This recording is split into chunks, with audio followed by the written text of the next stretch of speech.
Good afternoon po. Today is Friday, January 26, 2024. Si Jun Malubago po ito.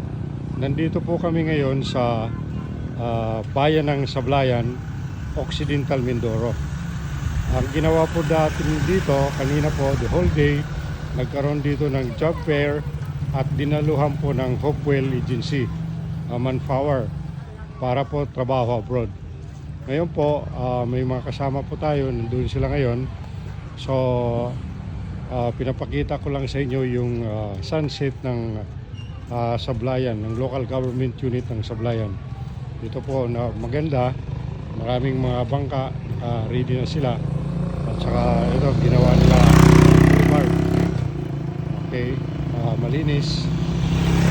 Sana po, if you have time, makapunta din po kayo dito para makita nyo yung bayan ng Sablayan, province of Occidental Mindoro. Yun lang po muna.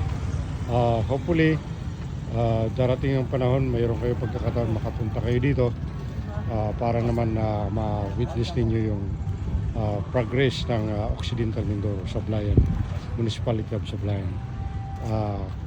Ingat po tayo lahat kung ano man ang ginagawa ninyo. Sa ngayon, sana maging progresibo tayo sa taon 2024. God bless po.